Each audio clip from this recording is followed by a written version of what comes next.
Going the distance with local sports. This is the X Sports Network.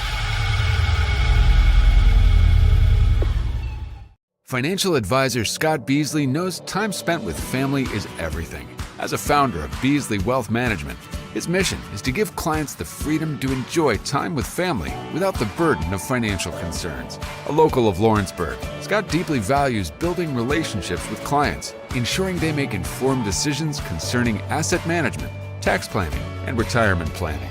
Offering a free initial consultation, Beasley Wealth Management helps clients pursue their aspirations with confidence. Shop McMaster's Home Gallery for furniture, appliances, and more. And shop quality, shop convenience, shop service, shop local. A family-owned business with a long history of serving the region. We're a one-stop home furnishings destination. We feature brands you know, competitively priced, backed by professional installation and service. You can trust that we'll take good care of you before and after the sale. For your home, shop smart. Shop McMaster's Home Gallery today.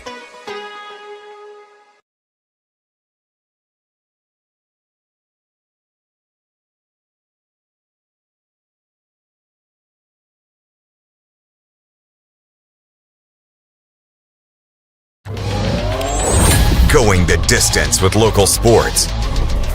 This is the X Sports Network. All right, welcome in here to the Monday edition of SEC Tailgate. Michael Marks alongside Hayden Burks. And Hayden, we had a national championship crowned this weekend in the SEC, so we'll get right into it. Coastal Carolina falls to LSU in 2 games. And LSU winning their second national championship in 3 years. We'll start with game 1, Hayden. LSU won Coastal Carolina nothing. Kate Anderson was the hot talk. Star. Yeah, the star of that game, when a complete game shutout, 130 pitches. And, I mean, if you like a pitching game, that is what you got. I mean, Coastal Carolina, you look at their pitchers' lines. Let me find it real quick. Yeah, Flukie went 6 innings, 4 hits, 1 run. And then Carbone, their lefty out of the bullpen, 2 innings, 2 hits, no runs. I mean, so a very good pitching performance, but LSU just had enough. They got that first run there in the bottom of the first, and that kind of told the story of the game. Yeah, I mean, that's all they needed. You know, it's just one. It's a devastating one for Coastal Carolina, losing 1-0 the way they did. They had some things going down the stretch, but just couldn't get anything done. Runs were at a premium for both teams, really. But, you know, just Anderson for LSU. I mean, he's just been dominant ever since the World Series started. So shout out to him, shout out to LSU. And, you know, I do have to eat crow because I did pick Coastal Carolina to win. I had it set, like Taylor said earlier, that it'd be a 3-game series. I wasn't shocked with LSU winning the first game, but I thought Coastal Carolina would take the next 2. But, boy, was I wrong. And LSU proved me wrong in their 8th World Series in program history and their second within 3 years. So. Yeah, I mean, they're looking really good. And, again, you know, Coastal, they had guys on. You know, Anderson walked 5 guys, gave up 3 hits, but 0 for 7 with runners in scoring position, left 9 guys on base, and that's not going to win you many baseball games. We'll jump to game 2 now, Sunday afternoon. LSU 5, Coastal Carolina 3. And this one was a little bit more of an offensive game, Hayden. We had some long balls from Coastal, but, man, LSU – seems like every time Coastal would punch, LSU'd punch back 10 times harder. Yeah, like you said, you know, with a punch and then a 1-2 from LSU. We saw it in the 4th inning, scoring 4 runs there. Coastal was up, I believe, was it 1-1 or 1-0? 1-0. Yeah, it was 1-0, and they scored 4. Well, 1-1, and then the 4. Yeah, and then the 4 runs. Yeah. So then it's 5-1. Then you saw Coastal Carolina with no outs, the 2-run homer after the guy hit the batter before then got hit by a pitch. Made it a 5-3 game going into the top of the 8th, and you're thinking, okay, all Coastal Carolina's got to do is get 6 more outs, and maybe they can get something going in the bottom of the 9th. But, you know, LSU made sure nothing happened after that, you know, got the base runners out. Coastal Carolina did a really good job, too, so it was kind of a pitcher's duel towards the end of the game, but LSU, like you said, their 1-2 and their pitching staff was just dominant here in game 1 and 2. Yeah, Anderson in game 1, again, that shutout. Ianson, 6 1/3, 7 hits, 3 runs, 9 strikeouts, only 1 walk, so he looked very good. And then you got Shores coming out of the bullpen to close things down for LSU. 100. Yeah, you got a quick Yeah, a little 100-mile-an-hour fastball coming at you right there. But I think the biggest shock of this game, hey, other than something we'll talk about a little later, Jacob Morrison got chased out of this one after 3 2/3. He had been consistent all year, was 12-0, had amazing years. ERA was below 2, and then this game just gets absolutely, I mean, he didn't get killed. I mean, he gave up 5 runs, but definitely not the kind of game you want. But I do give props to Coastal Carolina's bullpen. After that 3 2/3, LSU didn't score another run, so their bullpen was locked down. But again, Coastal just not enough there when you need it. Again, that's kind of how it goes when you play SEC teams. If you don't, hit them hard with the first hit. If you don't play your best, you're going to get beat. I'm about to say, if you're not swinging for the fences early, it's definitely a hard one to overcome, and especially with LSU playing off all of that momentum, beating Arkansas in that brackets final. I mean, that was a great game too. Yeah, it was. We'll take a little trip down to the Coastal Carolina's head coach, Kevin Schnall. It's his first year with head coach of the program. He had been with the program from 2001 to 2012, and then from 2013 to 15 was an assistant with UCF, and then came back to Coastal in 2016. Took over this year's first year as a head coach. They won the Sun Belt, went 26-4 in conference. They went on a big run. They hosted a regional, won the Super Regional, had a 26-game winning streak heading to the College World Series final. They lose that game Saturday again. Amazing performance from Kate Anderson. And then Sunday, Schnall was ejected in the first inning for, quote, arguing balls and strikes. It was a bad call. We talked about it on our other show earlier. First base coach was like, where is that? What's the, he asked what the count was. That's just because he was so perplexed that he didn't call that a strike, and then got a warning. And again, Coastal had just had a runner steal second, so their fans were going crazy. It was loud in there, and then the umpires issued a warning, and then Schnall came out and was kind of wondering what was going on. And said said y'all were arguing balls and strikes, and then everybody saw Schnall say, "Well, you missed 3 of them," and then he got run. So now Coastal is without their first base coach and their head coach. Their director of player personnel was their first base coach. Their recruiting coordinator was their head coach, and it was just a whole big thing. Umpires tripping over each other, saying they're getting pushed, and phony. Flops and suspensions being thrown around and stuff like that. It was definitely not a good look for the NCAA when it comes to umpires. Everybody has their that big of a game too. Yeah, and that's the thing. You get to the College World Series final, you expect to get the best, and then you have that. I mean, Schnall said it best. If you watch the video, there was a guy that came in extremely aggressive, and again, umpires I feel like are taught to de-escalate the situation, not make it worse. Came in there extremely aggressive, tripped over Campos, another one of the umpires' foot, and then got embarrassed in front of 25,000, and immediately said 2-game suspension for bumping the umpire. Immediately does that. There was no bump. He was embarrassed, and then I think the quote of the weekend: "I shouldn't be held accountable for grown man's athleticism." So. Yeah, a bit of a shaky win right there for LSU, and congrats to Coastal. Had a great season, went 56-13 under a first-year head coach. Was really the only team I think with over 50 wins in the regular season too. Yeah, 50 wins heading into the regional. So a very, very good team. Just ran into a buzzsaw that was LSU.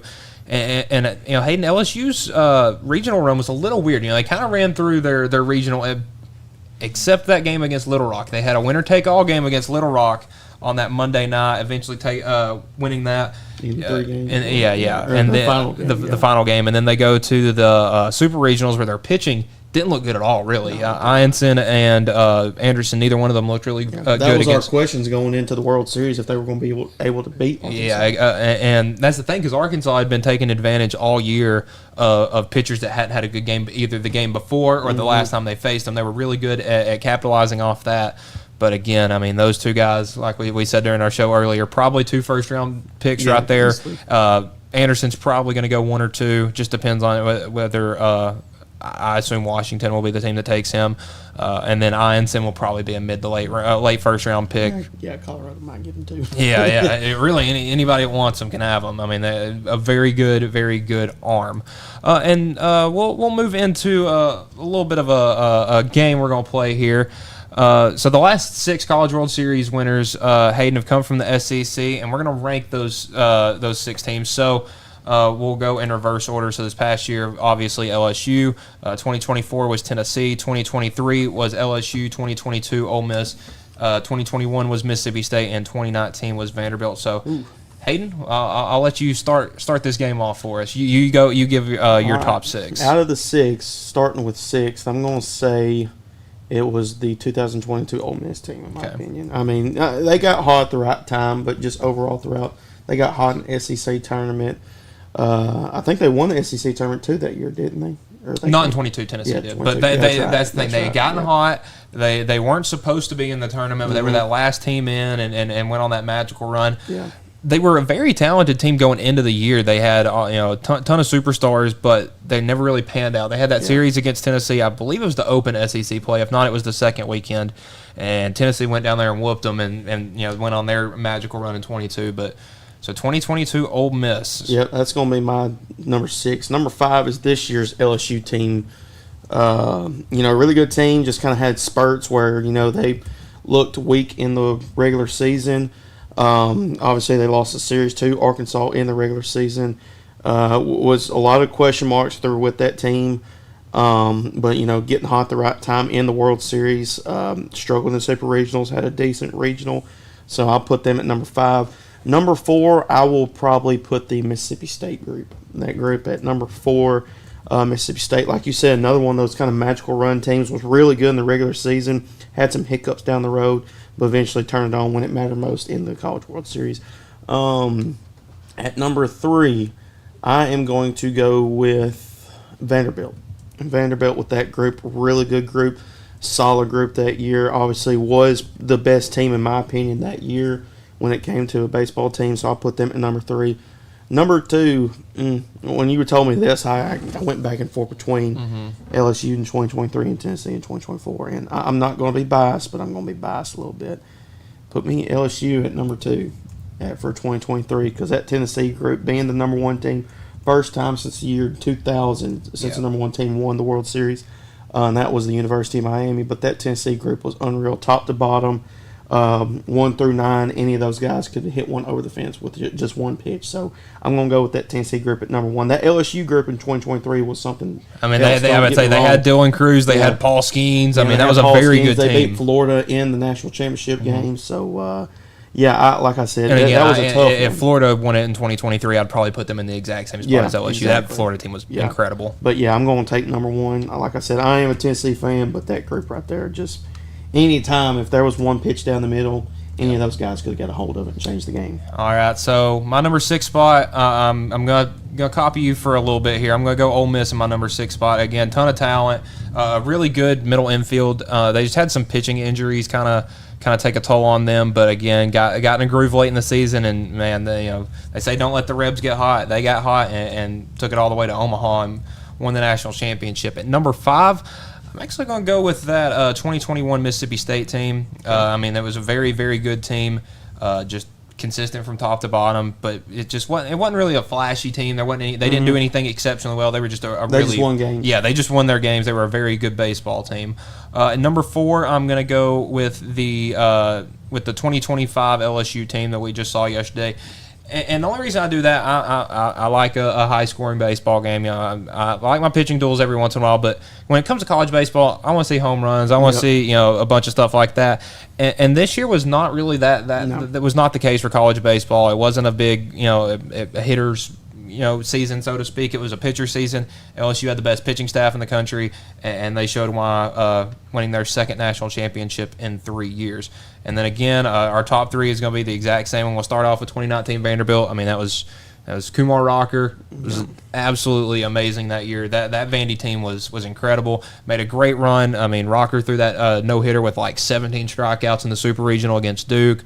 Made it all the way to the finals where they beat Michigan. Just a very, very good team all around. And, I mean, honestly, I think if they would have won in 21, I probably would have had that 21 team ranked above the 2019 team just because of the pitching depth that team had. And then, again, number 2, and we'll go with last year's LSU team, or 2023's LSU team. I mean, Paul Skeens and Dylan Cruz, they were the top. I think they were the top two pitchers in the nation. I would say. I think they were the top 2 picks in the draft as well. I'm not sure if Max Clark was 2 or 3, but again, I mean, those 2 guys are incredible. I think Let me look who won the Golden Spikes that year. I think it was Skeens, but never really sure. But again, that team was really, really good. They got to Omaha as a 6th seed. Yeah, Paul Skeens did win it that year. And man, when that guy got on the bump, it was scary because he pitched he pitched that game 1 against Tennessee and was throwing 100 miles an hour on like his 110th pitch. Yeah. I mean, and just incredible longevity, and he's having a great MLB career too. And then number 1, you got to go last year's Tennessee team. I mean, everyone in the 1 through 9 batting order had at least 10 home runs. You had a bit of a weird pitching staff. On Friday, they went with an opener, but then you look at A.J. Causey, who I believe had like 14 or 15 wins on the season, was incredible.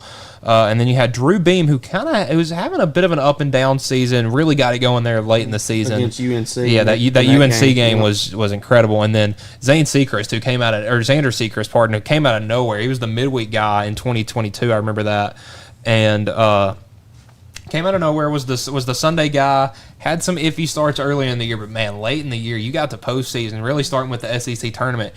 For some reason, you throw that guy out there, he's getting you five or six really good innings, and then that bullpen, Kirby Cannell with Combs, Aaron Combs was really good. Nate Snead.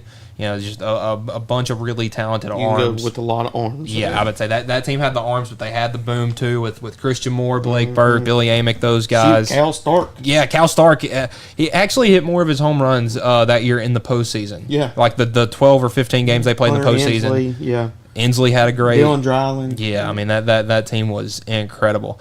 All right, so when we come back, we're going to have some quotes from Diego Pavia, Vanderbilt's quarterback, some thoughts he had on college football, and then some headlines coming up next here on the SEC Tailgate. Hey everyone, this is Landon Saunders. And this is Nate Patterson with Cloud9 Fiber. We're excited to finally be able to offer Lawrenceburg our blazing fast, reliable, and affordable fiber internet services. If you're looking for a more reliable and more affordable provider, we at Cloud9 Fiber have you covered. Plans start at $50 a month, and we can offer up to a gigabit to your home or business. We are excited to be able to offer your first month of service entirely free. We encourage you to sign up on cloud9fiber.com or by calling 931-201-9098 so we can help you make the switch today. Got primary care? Find your way to better health with primary care by One Stop Medical. With decades of combined experience, you'll find a one-on-one relationship just like the old days, but with the convenience and technology of today. When One Stop Medical does primary care, it's the best. Call today for an appointment and find your way to healthy living. Serving Lawrenceburg, Pulaski, and Hohenwald. Phone 931-244-8220. Primary care by One Stop Medical at its best. Welcome to Mid-South Barndominiums. We realize there's a lot of options when it comes to finding a builder for your next home. Here at Mid-South, we understand that customer service, quality, and selections are very important. It's a very large time, money, and an emotional investment, and we're here to listen and care. We realize the kitchen's the most used and abused room in the house. Our cabinets are locally custom made from Sanderson Cabinets out of Lawrenceburg. They're real wood, poplar or maple, whether you paint or stain. All comes with slow close hardware and many pull-out different style options to choose from.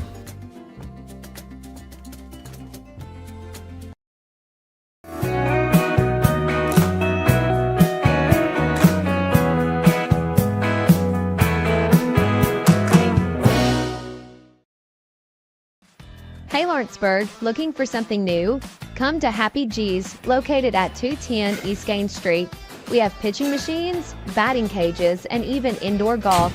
Powered by TrackMan, our system is perfect for practice or play. With over 300 courses as well as multiple mini games, it is perfect for all ages and abilities. We even offer packages for group events such as birthday parties and business lunches. So let's go! Come get your game on indoors at Happy G's. Pat's Cafe and Catering has been proudly serving customers in Lawrenceburg since 1987. For 4 generations, our family-run cafe has served up delicious breakfast and lunch favorites, with friendly service and a welcoming atmosphere. We also offer full-service catering and can help to make your next party or event a success. For great food and friendly faces, visit us today at Pat's Cafe and Catering.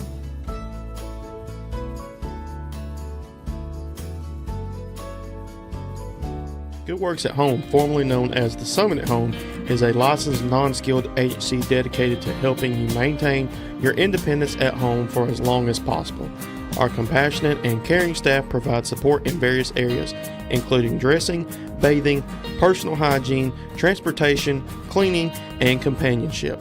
Please call our office about services, payment options, and long-term care policies at 931-762-2310. We look forward to assisting you with keeping your independence longer. Got a dent, a ding, a scratch, or a bent fender? Major or minor, Car Country Collision Center in Leoma can fix you up. Car Country works with all insurance carriers, gives free estimates, can work on foreign and domestic vehicles, and has experience you can trust. They've been in business since 1990. Unfortunately, accidents happen, but you can get your car back on the road with as little hassle as possible with the help of Car Country. Call 931-852-4708 or stop by at 2567 Highway 43 South in Leoma. Going the distance with local sports. This is the X Sports Network. Alrighty, welcome back here to the SEC Tailgate. Michael Marks alongside Hayden Burks. And Hayden, Diego Pavia, Vanderbilt's quarterback, was on the Bussin' with the Boys podcast this past week with Taylor Lewan and Will Compton, some former Titans guys, and he had some strong words on college football for this upcoming year. So the first thing that every Tennessee fan's eyes was Vanderbilt is going to run Tennessee after this year, and says that Nashville is where everyone wants to be. It's the it's the state capital. Everyone, it's got all the money and stuff like that. Says Vandy's going to have a bunch of NIL money, but they just have to win some games this year. And looking at Vandy's 2025 schedule, yeah, let's look at that. I'll pull that up real quick. It's not easy. It's a rough one. So they're losing to Alabama, that's for sure. All right, so we'll pull it up right here. So they open the season at home against Charleston Southern, so probably a win there. They got to go to Blacksburg for Virginia Tech. That was a very good game last year. Virginia Tech didn't end up being that good, but again, that's a night game in Blacksburg. Then they got to go. I gotta go with Vanderbilt on that one. They go to South Carolina. That's a loss. For a night game. That's a loss. They host Georgia State, who actually beat them last year. That was before kind of Pavia and everyone had burst onto the scene. They should win that one. Yeah, they got Utah State, and then the next week, go to Tuscaloosa. Loss. Play Alabama. 4-2 right there. And then they got a bye week, and then they host LSU at home. That's a loss. Now, I would say that one's an interesting one because this is around the middle of the season where LSU either gets really, really hot and makes a run or completely falls apart. I think they ended up going 8-4. They barely beat Vanderbilt last year. They barely beat South Carolina and then lost to Florida. Yeah. And then the next week, home against Missouri. That's a toss-up. 4-3 Missouri. I don't know what they're going to look like, so I'm with you. That's a toss-up. Then the next week, they got to go to Austin and face the Longhorns. That's a loss. That's probably a loss. The next week, they got a home game against Auburn. That's another toss-up because again, they could be pretty good. It's a home game against Auburn. Okay, that helps them. Yeah, and that's homecoming too. And then the next week, Senior Day against Kentucky, probably a win. Kentucky's probably going to be at the bottom of the SEC this year. Probably. We'll do some predictions later on in the year, and then at Tennessee. That's a loss. So right now, I would say we've marked what 1, 2, 3, 4 losses. 6 and 6 maybe. I don't know if that's running Tennessee. I mean, Tennessee could have a rough year this year. And Tennessee, 6 and 6. I'd be happy with 7 and 5 if I'm a Tennessee I would say fan. 6 and 6. I don't know what we're going to look like. Yeah, and then the funnier thing he said, it was talking about NIL offers in the offseason to transfer, and said that some SEC schools offered him $4.5 million, which I think is crazy because I didn't think Nico was worth $4 million, and Pavia only completed 8 passes against Tennessee, and Nico looked great in that game, but. I was talking about the Big Ten, though.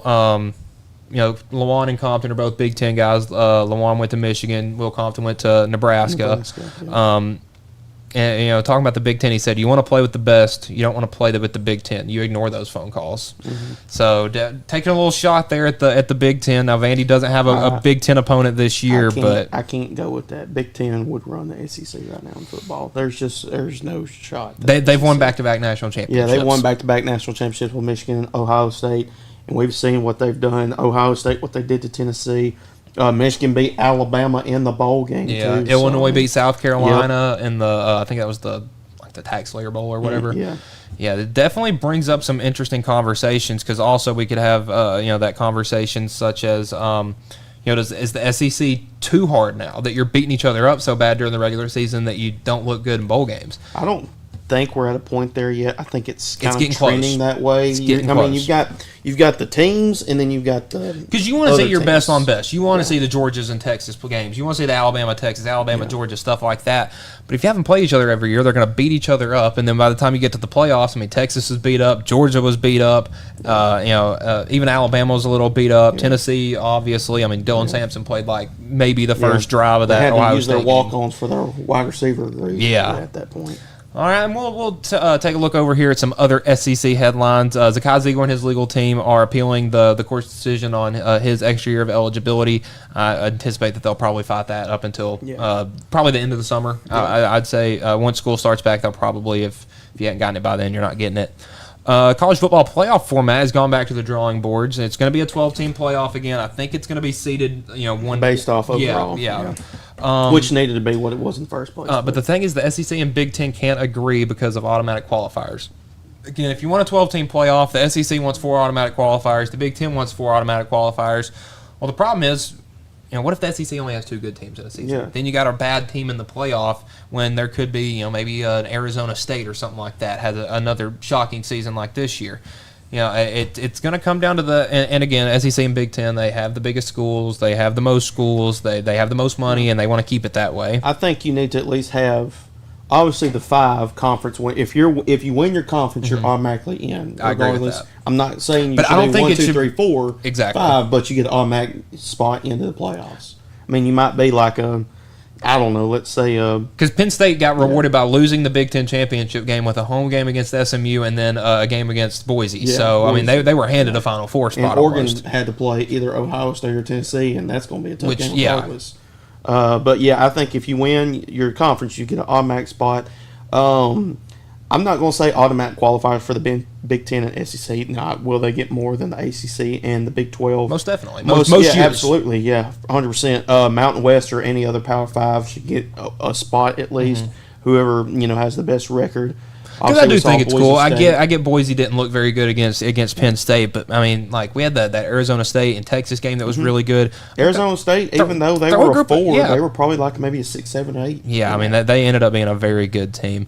Lindy's Sports College Football Preview Magazine, which is one of the big preview magazines, has Tennessee picked to finish 11th in the SEC, behind not sure Auburn, about that. behind Missouri, behind Florida, and behind South Carolina. Behind South Carolina and Florida, I could possibly Understandable. see that. South Carolina is going to be a really good team in the SEC. Florida, I think, with DJ Lagway being a Heisman candidate, in my opinion, they'll be. I don't know what they're going to look like. Billy Napier, we never know with him. He had a good season last year down the stretch. I believe they finished like 9-3. I think it was 8-4. 8-4. So still, I mean. But with that going into schedule, the I mean, season that with was that schedule, second hardest schedule in the nation. I think they got the second hardest schedule again this year. Probably. So yeah, like I said, those two, Auburn, not a chance. They do better than Tennessee. I would say we saw Jackson Arnold last year. We saw Jackson Arnold last year. It was a little rough. Yeah, he wasn't. I mean, he's in my opinion a little bit of an upgrade that Auburn had, but then again, I still don't. And see I think it. the only reason they have Missouri up there is Missouri has kind of an easier SEC schedule. So again, and that can benefit some teams. Like Tennessee has Kentucky and Mississippi State on the schedule, so everybody's got a couple of those Wins there. cupcakes. Yeah, I mean those are cupcakes. But then, like I said, Tennessee. I don't know what they're going to look like. I mean, honestly, bringing in Joey Aguilar, yeah, bringing him in, losing Nico. You're going to have. It's going to be a new look. Yeah, it's going to be a new look. Deshaun Bishop, yeah, he's going to be him and Star Thomas, the transfer from Duke. Yep, they'll be the 1-2. Wide receiver core, not really sure what they're going to look like. Well, the big question mark, everybody's hyped up about Mike Matthews. It's Chris Brazzell. What's he going to do? Boo Carter. Again, Boo Carter wants to play both sides of the ball. We'll see if that comes to fruition. Arkansas announces a home and home with Michigan State in basketball. At Michigan State at the Breslin Center this year, and then at Arkansas the next year. Love to see when you got two. I'm not sure how good Arkansas or Michigan State will be this year, but you got Tom Izzo and you got John Calipari, two very good coaches, two very good friends, and I love home and homes in college basketball because you don't see them anymore. Yep. Like the Duke Illinois game would have been great if it was at Cameron or great if it was at the state. I think it's State Farm Center. That's what they play in. But it was in Madison Square Garden. Yeah. And again, that was the Illinois ended up getting killed that game. But let's play big games at home, like Tennessee and Illinois at Illinois this year. That was absolutely electric. The atmosphere, and I think we should have more games like that. And again, Michigan State and Arkansas, two places that are very hard to play. So. We'll have very good matchups there for the next season. Tennessee baseball commit Tyler Myatt from Walter State Community College named the NJCAA D1 Player of the Year. Batted .484 with a .583 on base percentage. Pretty good. And he's going to be wearing the orange and white next year. So big pickup there. Got the Bowling Green player too. Yeah. Rawlings announced their 2025 NCAA Golden Glove winners. So we had 3 representatives from the SEC. Only 2 actually. R.J. Austin, outfielder from Vanderbilt, and then Hunter Elliott, the starting pitcher from Ole Miss. The Golden Spikes Award was announced yesterday or Saturday. Arkansas shortstop Vahiva Aloy takes home that award over Liam Doyle and Alex Lodies. And then the SEC also releases some conference schedules for men's basketball. Pretty much you play everybody in the SEC in basketball. It's just pretty much who you play twice because you're playing 3 teams twice. We'll go over some of the local teams. Tennessee's home and away games. Alabama, Kentucky, and Vanderbilt. That's a great trio. Kentucky's always there. Vanderbilt's going to be good this year. It was really good last year. Vanderbilt, they went 1-1. Tennessee lost at Vanderbilt. And, 2 years ago we played Alabama twice. We beat them both times, but I mean that was the Dalton Connect year. That was but both of those games were incredible. Yeah, they were, especially the one at Alabama. That was insane. Alabama, they got the Auburn again, so you're gonna double Iron Bowl in basketball. Tennessee, obviously, and then Mississippi State. I think Chris Jan's going to definitely have a bit of an interesting team at Mississippi State. They're similar to Tennessee in the fact that they like to kind of play bully ball, so to speak. They like rebounding. They play defense. They hustle. They're hard nosed. Kentucky, they got Florida, Tennessee, Vanderbilt. So that's an interesting trio right there. Florida, Georgia, Kentucky, and South Carolina. So the national champs. Georgia's the one I'm looking forward to. Georgia, I think they're going to be good this year. Because it's interesting. The Florida, South Carolina, and Texas, so not a terrible 3 teams right there. As for Georgia, yeah. And again, South Carolina, they had a rough year last year. They had a really good year the year before last. They got some transfers, so we'll Texas bringing in their new head coach from Xavier after Xavier coach beat them. Yeah. Don't know what that's going to look like. I've never. You don't see that a lot. Usually, maybe if you beat somebody, you take their players, but you beat somebody and then you lose. You lose their coach. I mean that. What's not with Texas A&M and Texas head coach for baseball.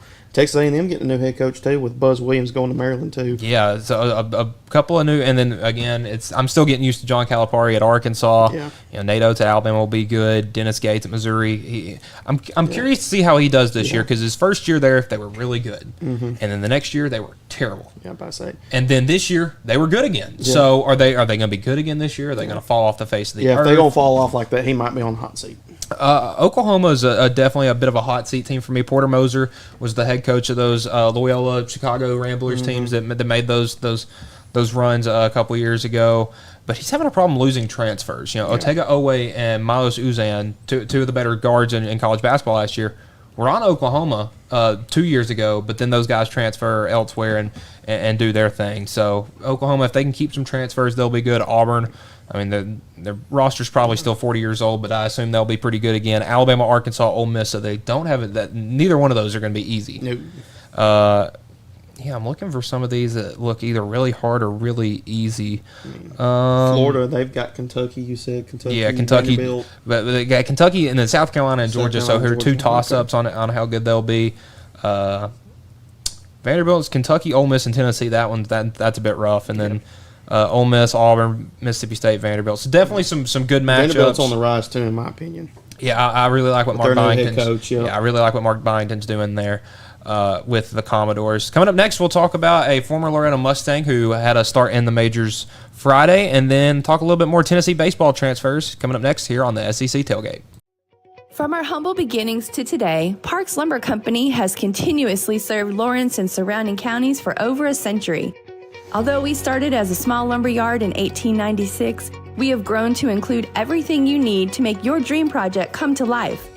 No matter your building needs, our experienced staff will be with you every step of the way to ensure you receive the highest customer service and attention to detail you deserve. Visit us at 106 2nd Street or on Facebook. We guarantee you will see working with PLC is as easy as 1, 2, 3. Welcome to the newly remodeled Brass Lantern. For over 30 years, we've been serving delicious food to excellent people. Brass Lantern takes pride in authenticity, serving fresh, homemade food to please any member of the family. From mouth-watering to one-of-a-kind steaks served with gourmet marinade, to salad with our signature honey mustard dressing, specialty fruit tea, drafts, and much more. Our food is always prepared daily. Whether you come in with friends or family, you'll appreciate that fresh is better.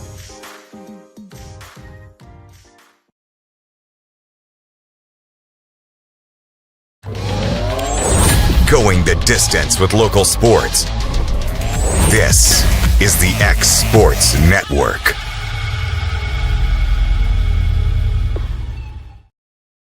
All right, welcome back to our final segment here on the SEC Tailgate. Michael Marks alongside Hayden Burks.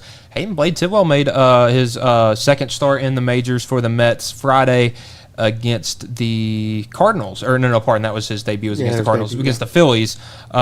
He pitched to Tennessee in 2021, 2022. Two really good years. Selected in the second round, 52nd pick, MLB draft. Has 4.2 ERA in the minors. And over 310 innings, 358 strikeouts. Made his debut back on May the 4th against the Cardinals. Not his best outing, not one he's probably too proud of. 3 2/3, 9 hits, 6 earned runs. But had a much better night against, I would say, a much better offense in the Philadelphia Phillies. Pitched against them on Friday night. Final line, 3 2/3, 4 hits, 2 runs, 4 Ks on 74 pitches. So, again, you said 2 runs? Yeah, only 2 runs. 2 runs. Yeah, and the game ended up being 10-2, but it was kind of the bullpen that fell apart in that one for the Mets. Got sent back down to AAA after the game. It was one of those spot start type of deals. So, but hopefully we'll see him up in a more consistent role pretty soon here with the Mets. But again, they're up there at the top of the NL East. They'll start using him here. But I would say, that pitching getting staff, his feet wet, and I know Blade, and he's a really good pitcher. He knows when to adjust and all that stuff, so he'll be just fine. Tennessee baseball picked up some transfers Sunday over the weekend.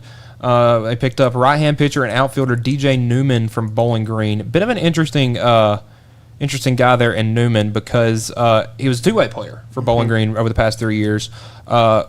Most of his starts in the batting order were at DH, and he had a few games in the outfield, but was typically a right-handed pitcher and had some really good early goings of the season, but both cut short by injuries the last 2 years.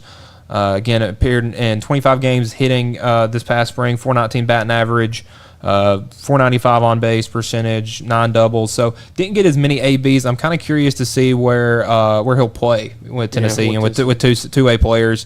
You want to find whichever side he's good at, and if he's good at really, really good at both, I'm cool with a two-way player. If you remember, Marcus Phillips actually came in as a first baseman and a pitcher, so we'll see how that goes. And then the big one, Henry Ford from Virginia. Ford is widely ranked, at least by On3, as the number one transfer portal player. There are a lot of sources. First base outfielder with Virginia. Didn't have the best start to the season, but finished with the 362 batting average, 11 home runs, 46 RBIs across 50 games. Played first base as a freshman in 2023, but then 24, pardon, and then this last season played more outfield. 74 games at first base, 34 games in the outfield at Virginia over the 2 seasons. He played center at outfield or at Virginia? Doesn't say which one, so I'm going to guess probably corner outfielder. But corner outfielder. He could probably transfer to center because with Inslee heading on. And then Tennessee also they've had some visitors over the past couple of weeks. Landon Mack, the right-handed pitcher from Rutgers, was in town not last weekend but the weekend before last. Another interesting one, Jaron Advincula from Cal visited on June 12th. Very good. More of a line drive kind of guy, not a big home run guy. Only had 6 home runs last year, but 342 average, definitely going to be an interesting one. And again, Tennessee's lost a pretty good size, a handful of people to the portal. The only ones really that made too many appearances, Austin Breedlove, it's going to hurt losing him. Andrew Banky, never really gotten a groove this year. Austin Hundley's one that I hate to lose. the younger brother of Sean Hunley, used to pitch at Tennessee. But the biggest one's going to be Dylan Loy. Again, he wants to go somewhere and be a starter. So and shout out to him for doing that too. Yeah, he can definitely be there. Yeah, betting on himself. But yeah, the interesting thing with Ford though is he is draft eligible, as are a couple of the guys that Tennessee's gotten so far. But yeah, a very good portal class shaping up for the Volunteers, and 2026 looks to be a very good year for the Vols. But that's all we got for Monday's edition of the SEC Tailgate. We'll be back on Wednesday to talk more SEC sports. Going the distance with local sports. This is the X Sports Network.